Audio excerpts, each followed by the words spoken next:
प्यारे भाई और बहनों, सबों को एक बार फिर जय यीशु।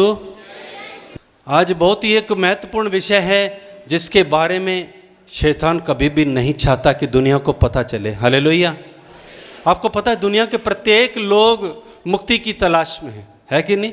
मुक्ति की तलाश में हैं और सब लोग उसको ढूंढ रहे हैं, किसी न किसी तरीके से वो लोग मुक्ति पाएं, क्योंकि सबके अंदर एक चास है, एक प्यास है कि हमें इन पापों से, बंधनों से कौन छुड़ाएगा और कौन हमें इन जन्म मरण के चक्करों से मुक्त करेगा, कौन हमें पापों की क्षमा देगा और वगैरह। कई तरीके से हम देखते हैं हर एक धर्म के लोग किसी न किसी रूप में मुक्ति की तलाश में भटक रहे हैं। Hallelujah, hallelujah. आज हम इसके बारे में मनन चिंतन करेंगे क्योंकि मुक्ति क्या है वास्तव में और मुक्ति कौन दे सकता है। हम सब विश्वास करते हैं, आप सब जानते हैं कि हमारा प्रभु यीशु मसीह हम सबको मुक्ति देने के लिए आया है। Hallelujah, hallelujah. और प्रेरित चरित्र अध्याय 4:12 में हम पढ़ते हैं कि समस्त संसार में एक ही नाम दिया गया है दुनिया में और किसी नाम के द्वारा मुक्ति नहीं मिल सकती, सिर्फ यीशु के द्वारा हमें मुक्ति मिल सकती है। एक ही नाम है यीशु नाम। हालेलुया। इसीलिए हमने गाया कि यीशु नाम के द्वारा ही हमें मुक्ति मिल सकती है। परंतु ये मुक्ति वास्तव में क्या है, इसके बारे में हम अगर पढ़ेंगे तो कुलुस्सियों 2:14 और इफिसियों 1:7 में हम पढ़ते हैं कि मुक्ति है अर्थात पापों की क्षमा। क्या है मुक्ति? क्या है मुक्ति? पापों की क्षमा। वो अपने रक्त के द्वारा हमें मुक्ति अर्थात अपराधों की क्षमा दिलाते हैं। Hallelujah, hallelujah. आप सोचते होंगे पापों की क्षमा से क्या फर्क पड़ता है, क्या फर्क पड़ता है, लेकिन पाप का बहुत बड़ा बोझ हमारे ऊपर है। हालेलुया। मैंने अपने जीवन में इस चीज़ को महसूस किया है। जब मैंने पहली बार पाप स्वीकार किया तो बहुत सारे पाप ऐसे रिट्रीट के दौरान मेरे को दिखने लगे और वो पाप ऐसे लगा जैसे बहुत बड़ी गठरी मेरे अंदर है और जिससे मेरे को छुटकारा प्राप्त करना है। तब मैं जब के पाप स्वीकार संस्कार में गया तो मेरे सारे बोझ उतर के नीचे आ गया। हालेलुया। जब ऊपर से बोझ उतरता है तो एक हल्कापन महसूस होता है, एक छुटकारे का अनुभव होता है। हालेलुया। कभी कभी हम पाप स्वीकार नहीं करते हैं और उसके बिना भी हम लोग जिंदगी गुजारते हैं, पाप करते रहते हैं, फिर भी हम पापों की क्षमा को शायद अपनी आवश्यकता को ज़रूरत महसूस नहीं करते हैं। ऐसी भी जिंदगी हम जीते हैं और कभी भी पाप का बोझ हमको महसूस नहीं होता है क्योंकि हम उसी में जी रहे हैं, इसीलिए हमको कभी भी पाप का बोझ महसूस नहीं होता। इसके बारे में साधु सुंदर सिंह जी बतलाते हैं कि जो गोताखोर होता है वो समुद्र में जब गोता लगाता है तो उसके ऊपर टनों पानी रहता है लेकिन उसको पानी का बोझ महसूस नहीं होता है। Hallelujah, hallelujah. लेकिन जब पानी से बाहर निकल कर के आते हैं, एक बाल्टी भर के देखो कितना वजन है उसमें, है कि नहीं? पानी में कितना वजन है, लेकिन जब उसमें तैरते हैं तो पानी का वजन हमको महसूस नहीं होता। हम भी जब पाप में जीते हैं तो हमको कभी भी पाप का वजन महसूस नहीं होता, भार महसूस नहीं होता, लेकिन जब हम पापों का भार को छोड़ के आते हैं तब हमको एक हल्कापन महसूस होता है। Hallelujah, hallelujah. तो एक तरह ये पापों की पाप से छुटकारा, एक तो पापों की क्षमा, ये है मुक्ति, और दूसरा है पापों से छुटकारा, यानी कि पाप करने की जो प्रवृत्ति है हमारी, बार बार पाप करते हैं, उससे प्रवृत्ति से हमको छुटकारा देना। Hallelujah, hallelujah. हम सब क्यों पाप करते हैं? कभी आपने इस पर मनन चिंतन किया है? हम सब आपको पाप छोड़ने के लिए बहुत लोग आपको बोलते हैं, लेकिन कभी आपने सोचा है हम करते क्यों हैं पाप? उत्पत्ति ग्रंथ अध्याय 8 में पढ़ते हैं बचपन से ही मनुष्य की प्रवृत्ति बुराई की तरफ रहती है। और साम 51 में स्तोत्र ग्रंथ 51 में प्रभु का वचन कहता है माँ की गर्भ से ही मैं पापी हूँ। माँ के गर्भ से ही पाप करने की प्रवृत्ति हम सब के अंदर है प्यारे भाई और बहनों, और इसी के लिए हम लोग मजबूर हो जाते हैं पाप करने के लिए। इसलिए कई बार बुरी आदतों के जो शिकार लोग हैं वो कई बार अपने आप को असमर्थ पाते हैं और बोलते हैं मैं छोड़ नहीं सकता, मैं गाली नहीं छोड़ सकता, मैं गंदी बातें नहीं छोड़ सकता, मैं शराब नहीं छोड़ सकता। कोई भी बुरी आदत को छोड़ने के लिए हमें छुटकारे की ज़रूरत है। Hallelujah, hallelujah. क्योंकि हम अपनी मर्जी से पाप नहीं करते हैं, हम पाप इसलिए करते हैं क्योंकि हम पाप के दास हैं, हम शैतान की संतान हैं, इसलिए पाप करते हैं। इसलिए यीशु ने बोला जो पाप करता है वो पाप का दास है, वो पाप का दास है। और पहला यूहन्ना 3:8 में हम पढ़ते हैं जो कोई पाप करता है वो शैतान की संतान है। तो प्यारे भाई और बहनों, पाप करने की प्रवृत्ति हमारे अंदर है, इसलिए प्रभु यीशु आपके और मेरे छुटकारे के लिए इस दुनिया में आए हैं। हालेलुया।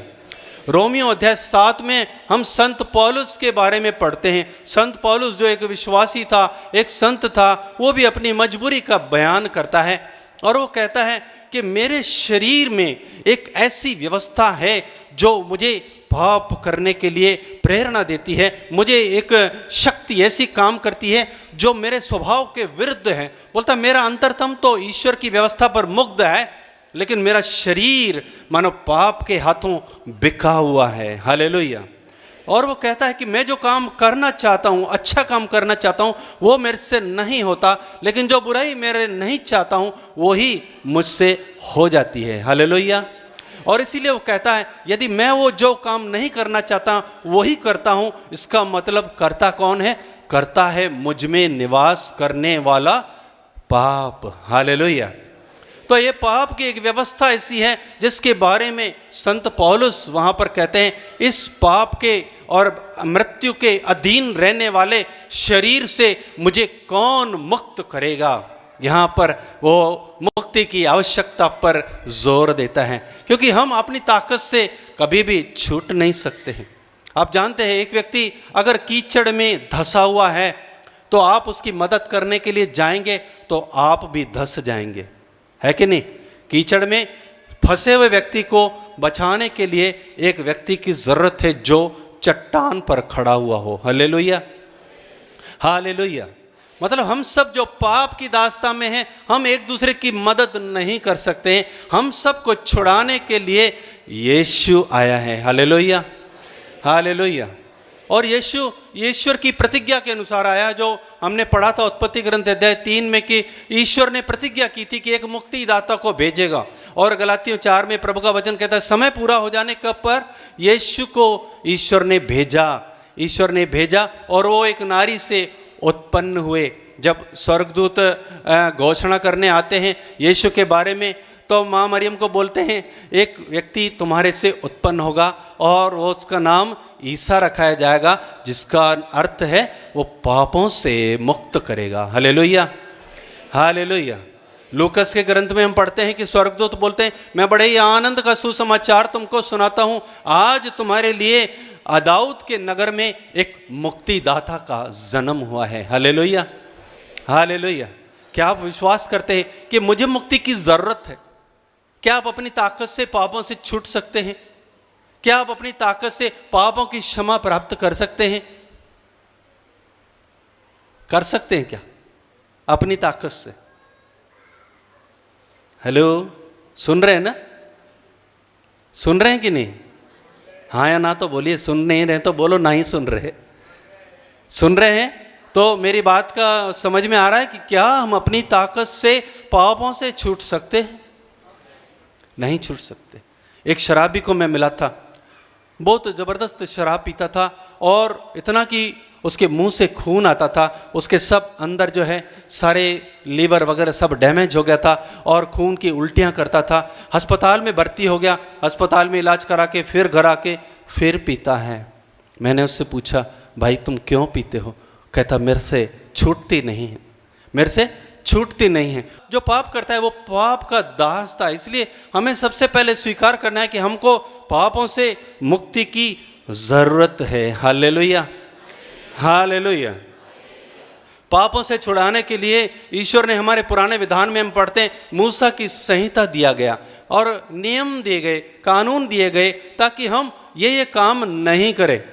10 आज्ञाएं आप जानते हैं और कई सैकड़ों नियम हम पढ़ते हैं पुराना विधान में, लेकिन उनको भी पूरा करने के लिए हम दुर्बल हैं। हालेलुया। क्योंकि रोमियो 3:20 में हम पढ़ते हैं कि संहिता तो सिर्फ हमें पाप का बोध कराती है, पाप का बोध कराती है, लेकिन पाप से छुटकारा दे नहीं सकती है। हालेलुया।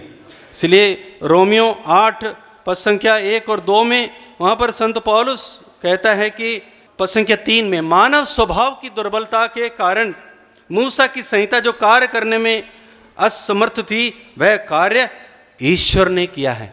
मूसा की संहिता सिर्फ बतलाती है कि ये काम करना है, ये काम नहीं करना है। यदि तुम करोगे तो तुमको दंड मिलेगा, नहीं करोगे, ईश्वर की आज्ञाओं का पालन करोगे तो तुमको आशीर्वाद प्राप्त होगा। लेकिन हमारी दुर्बलता क्या है? हम बार बार पाप के अधीन हैं। हम लोग विद्रोही प्रजा हैं। बार बार इजरायलियों को ईश्वर विद्रोही प्रजा पुकारता था, क्योंकि वो जो भी उनको बोला जाता था उसके विरुद्ध जाते थे। Hallelujah, hallelujah, hallelujah. इसलिए मूसा की जो व्यवस्था थी वो सिर्फ हमको पापों का बोध कराती थी, और उसमें जो कुछ नियम लिखे थे पाप क्षमा के लिए, वो क्या था? बलि चढ़ाना, रक्त की बलि चढ़ाना, निष्कलंक मेमनों की बलि चढ़ाना, और उसके बाद हमारा पापों का प्रायश्चित होता था। और प्रभु का वचन कहता है उसके द्वारा हमारा शरीर एक बार पवित्र हो जाता था और हम फिर अपने रास्ते पे जाते थे। लेकिन प्रभु का वचन कहता है कि वो जो जानवरों का और सांडों का रक्त हमारे पापों को हरने में असमर्थ था, यानी पापों से हमें शुद्ध करने में असमर्थ होता था। हमारे शरीर को जरूर टेम्परेरी शुद्धिकरण होता था, लेकिन हमारे पापों को हरने में असमर्थ होता था। इसलिए इब्रानियों 9:14 में हम पढ़ते हैं, जो जानवरों का रक्त जब छिड़का जाता था उसमें इतनी पवित्र करने की शक्ति है जिसके द्वारा शरीर पवित्र होता है।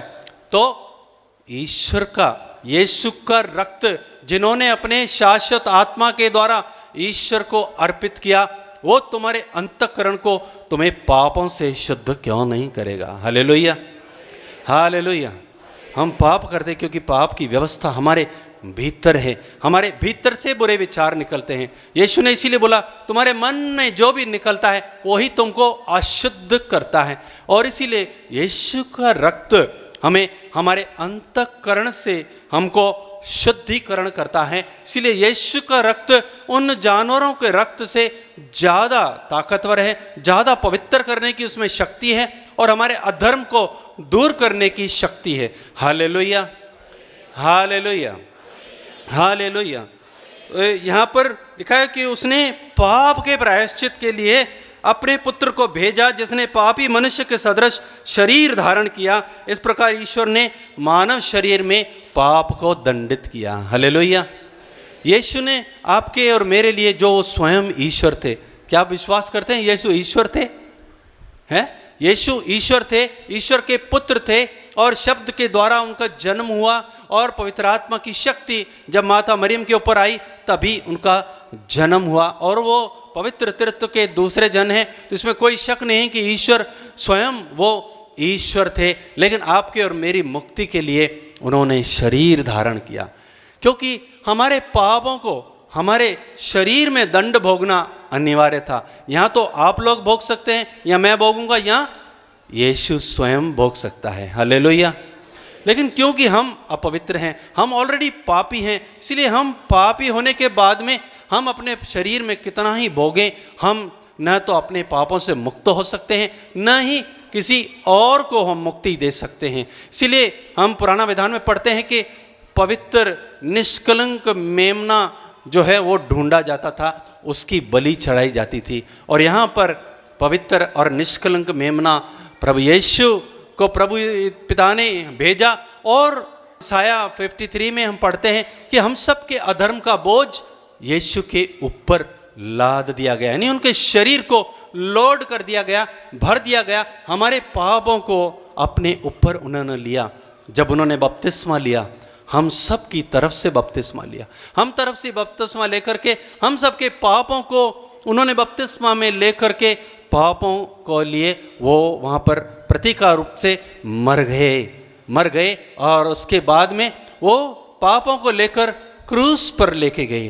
क्रूस पर उन्होंने अपने आप को मरने दिया, ताकि पाप के कारण ये शरीर मृत हो जाए, और पाप के कारण शरीर मृत होने के बाद में इसको पुनरुत्थान के द्वारा पुनर्जीवित होकर के इसको मौत पर और पाप पर फतेह प्राप्त करी। हालेलुया। यहाँ पे हमने पढ़ा कि ईश्वर ने मानव शरीर में पाप को दंडित किया, हम पापी को दंडित होने के बारे में सुनते हैं, जब भी कोई पाप करता है तो उसको दंड दिया जाता है, लेकिन पाप को दंडित होना शायद पहली बार मैंने तो यहाँ पर सुना है कि ईश्वर ने मानव शरीर में पाप को दंडित किया है। इस प्रकार पाप को खत्म कर दिया, पाप को खत्म कर दिया, यानी कि जड़ से खत्म किया है। पाप क्या है? पाप आज्ञा का उल्लंघन है। पाप वास्तव में जो हम पढ़ते हैं, मूसा ने, आदम और हेवा ने जो किया पाप, कौन सा था पाप? अवज्ञा का पाप था। अवज्ञा के द्वारा सारे पापों का जन्म हुआ। जितने भी दूसरे पाप हैं, घमंड, ईर्ष्या, जलन और लालच, ये सब ये बाई प्रोडक्ट्स हैं उसके, लेकिन ओरिजिनली जो था वो पाप क्या था? वो डिसोबीडियंस का पाप था, अवज्ञा का पाप था। और इसीलिए यीशु ने उसको काटने के लिए पूर्ण रूप से आज्ञा पालन सीखा, आज्ञा पालन किया उसने, और वो बचपन से ही लेकर पिता की मर्जी पर वो चलता रहा। अपने आप को दीनहीन बनाया और क्रूस की मृत्यु उसने स्वीकार करी और हमारे पापों को अपने ऊपर लेकर के पाप को हमेशा के लिए खत्म कर दिया है। Hallelujah, hallelujah. अब वो यीशु ने हमारे पापों को ले लिया, ये हम विश्वास करते हैं, लेकिन दंड किसको भोगना था? आपको और मेरे को भोगना था कि नहीं? लेकिन हमारी खातिर किसने भोगा? यीशु को भोगना पड़ा। हालेलुया। अब यीशु ने आपके लिए और मेरे लिए जो कष्ट सहाकर हमारे लिए मुक्ति प्राप्त की है, हमारे लिए पापों को समाप्त कर दिया है। अब अगर आपको और मेरे को मुक्ति प्राप्त करनी है तो क्या करना है? यीशु की मुक्ति को अपनाने के लिए हमको क्या करना है?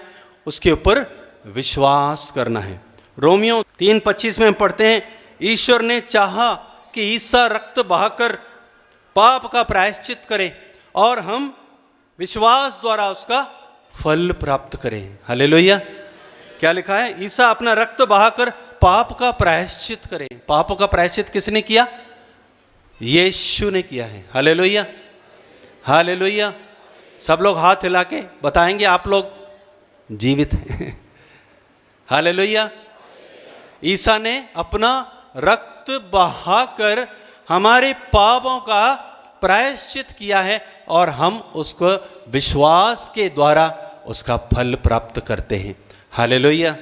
पेतरुस अपने पत्र में लिखते, हमारा उद्धार कोई सोने चांदी की कीमती चीज़ों के ऊपर आधार पर नहीं हुआ है, हमारा उद्धार उस निष्कलंक मेमने के खून की कीमत पर हुआ है। हालेलुया। यीशु ने अपना रक्त बहाकर आपके लिए और मेरे लिए मुक्ति प्रदान की है और ये मुफ्त का वरदान है। प्रभु का वचन कहता है, ईसा मसीह ने सबों का उद्धार किया है। ईश्वर की कृपा से सबों को मुफ्त में पाप मुक्ति का वरदान मिला है। हालेलुया। पाप मुक्ति का ये वरदान है और इसमें लिखा है कि हमारे किसी कर्म का कोई योगदान नहीं है, हमारे कोई अच्छे कामों का ये नतीजा नहीं है, सिर्फ यीशु के निष्कलंक और पवित्र खून बहाए जाने के कारण आपको और मेरे को मुक्ति मिली है। अब इस मुक्ति को जब हम अपनाना चाहते हैं तो हमें क्या करना है? हमको विश्वास करना है। यीशु मेरे पापों के लिए मर गया, ये विश्वास करना है। यीशु हमारे पापों के लिए मर गया और पुनर्जीवित हो गया। Hallelujah, hallelujah.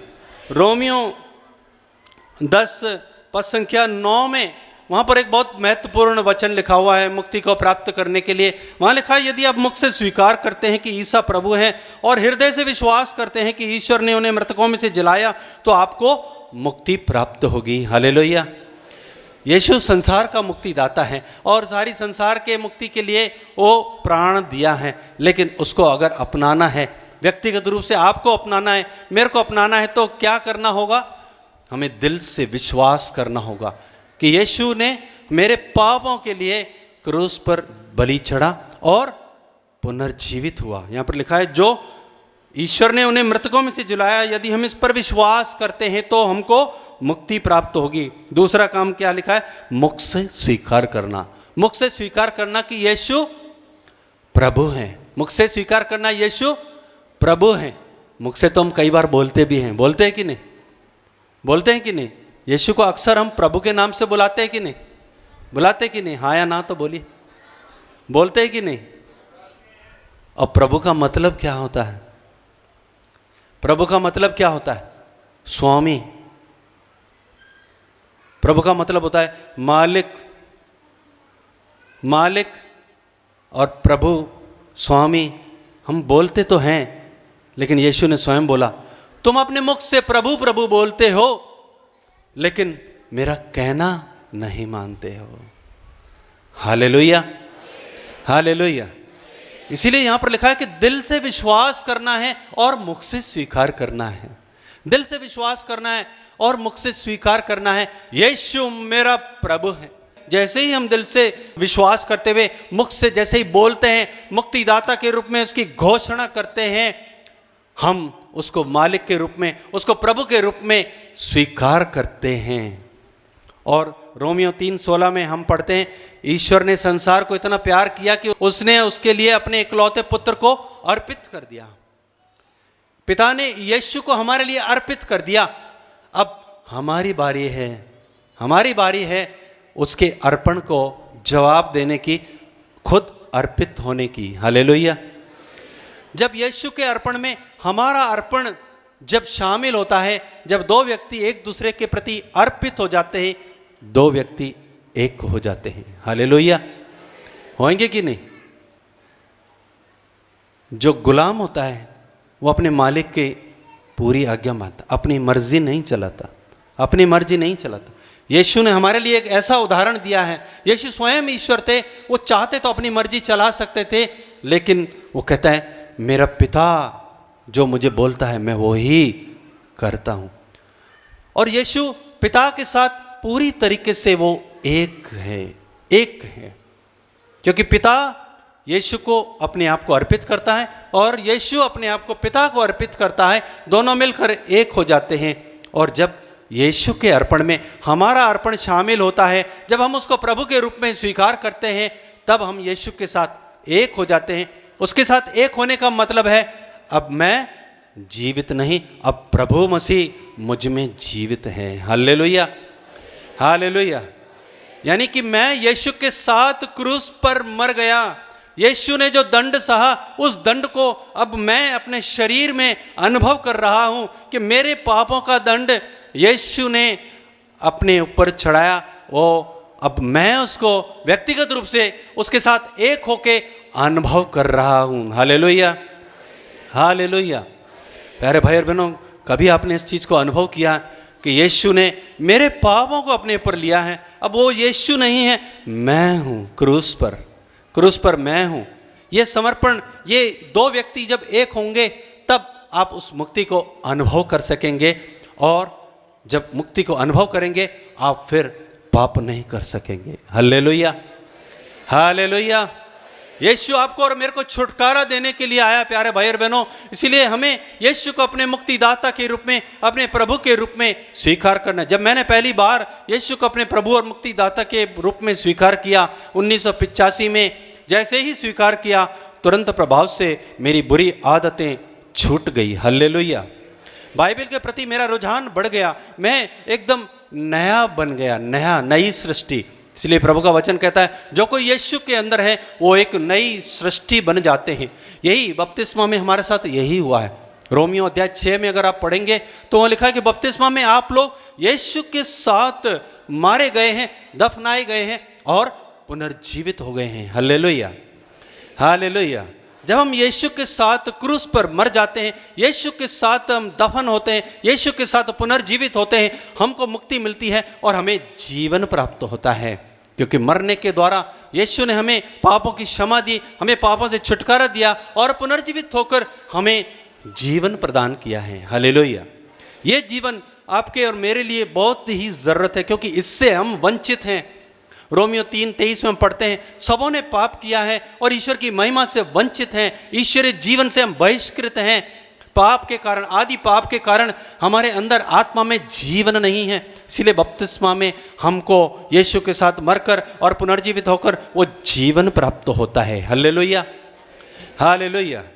पहला यूहन्ना 3:9 में हम पढ़ते हैं कि जो कोई ईश्वर से जन्मा है वो पाप नहीं करता, वो पाप कर नहीं सकता, क्योंकि ईश्वर का जीवन उसके अंदर क्रियाशील है। हालेलुया।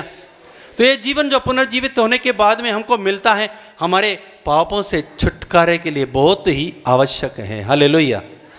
यानी अगर ये पहला यूहन्ना 3:9 वचन आपके जीवन में पूरा होता है तो आप और मैं पाप कर नहीं सकते।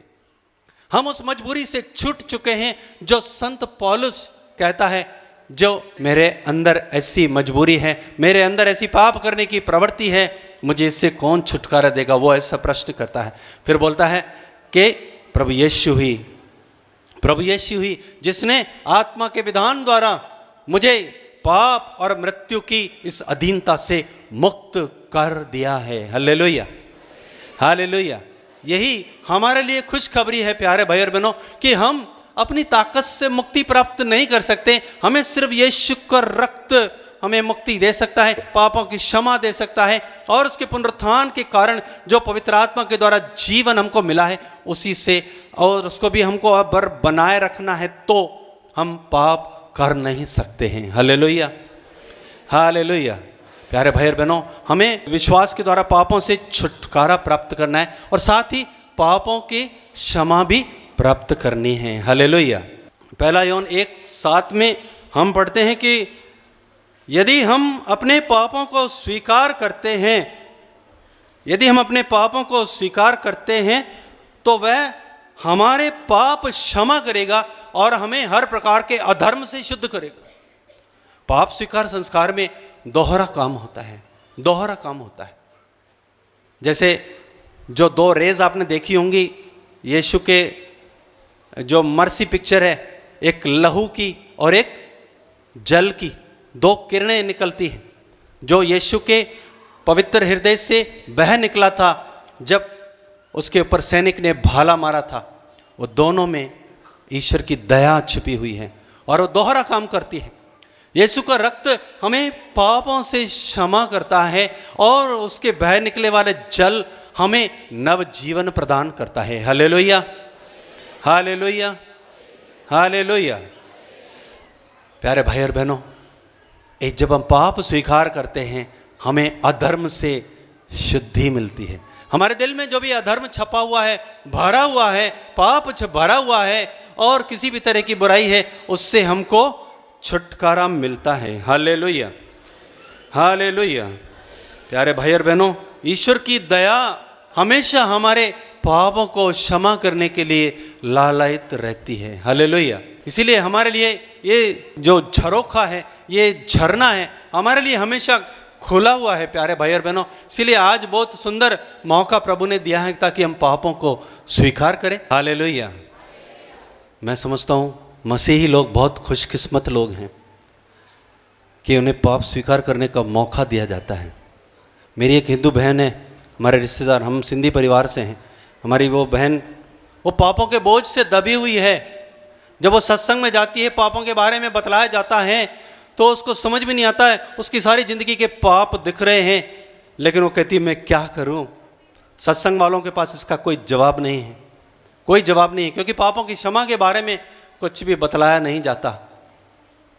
और जब मैंने उसको बतलाया, वो जाकर के पुरोहित के पास में गई और हालांकि संस्कार के रूप में नहीं, लेकिन प्रार्थना के द्वारा उसको बहुत आशीष मिला और पापों की क्षमा मिली। Hallelujah, hallelujah.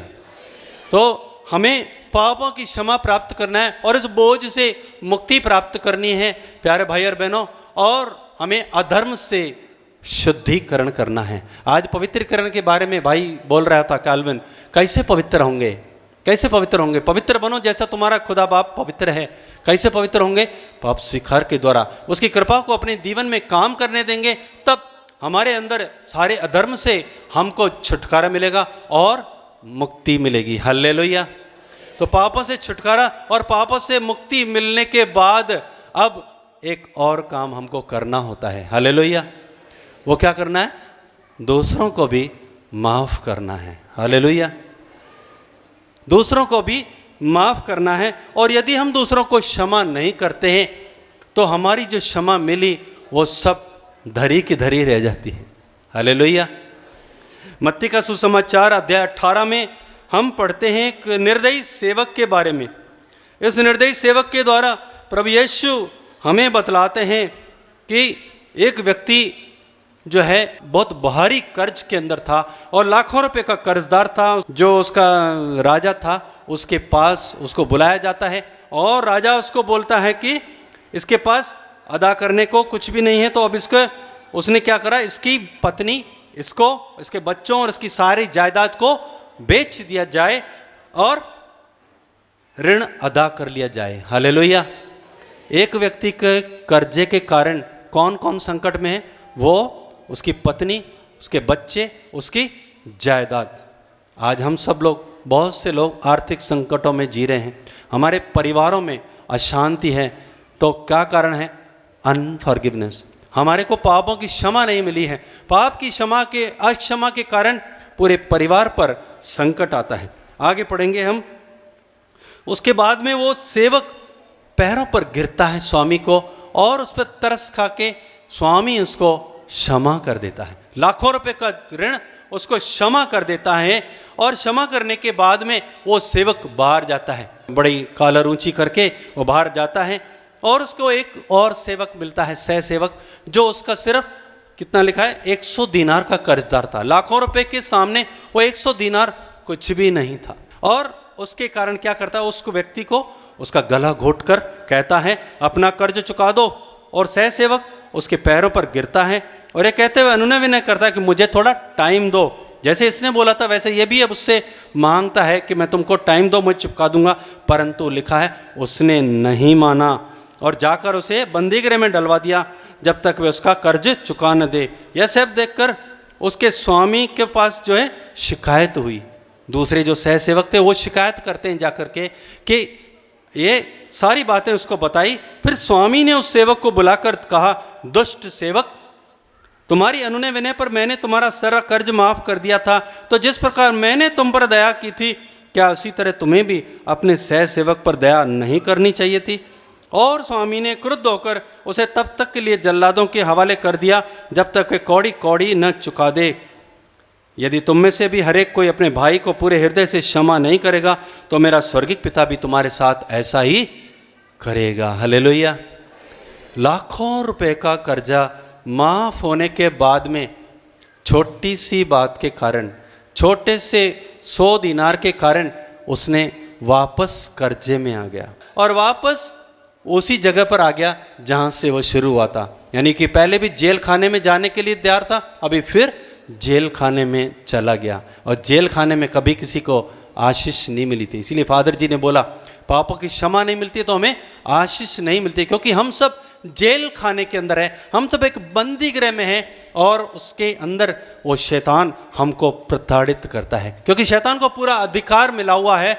यदि हम क्षमा नहीं करते हैं तो वो हमें बंदी गृह में वो सताएगा। Hallelujah, hallelujah.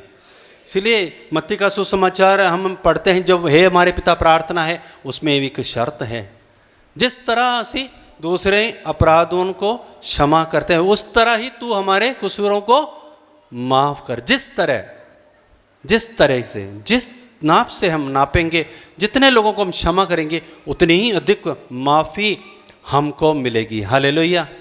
और यदि पाप क्षमा नहीं करेंगे, दूसरों की गलतियों को माफ़ नहीं करेंगे, तो हमारा जो ये मेहनत कर रहे हैं रिट्रीट में और आप लोग पाप क्षमा जा रहे हैं, पाप स्वीकार कर रहे हैं, वो सब का सब बेकार हो जाना है। हालेलुया। और बेकार होने का मतलब आप वापस पापों के बंधन में हैं। हालेलुया।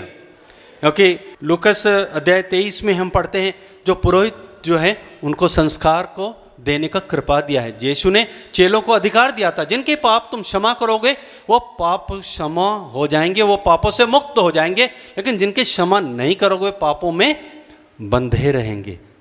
अगर हमारे पाप क्षमा नहीं हुए, यहाँ पाप क्षमा होने के बाद में हमने दूसरों को क्षमा नहीं किया, हम वापस पापों में बंधे रहेंगे, पापों में बंधे रहेंगे, फिर पाप करेंगे, फिर पाप करेंगे, फिर पाप स्वीकार करेंगे, फिर पाप स्वीकार करके फिर पापों में बंधन में बंधे रहेंगे। यह क्रम हमारा चलता रहता है जब तक हम पूरे दिल से क्षमा नहीं करते हैं। Hallelujah, hallelujah.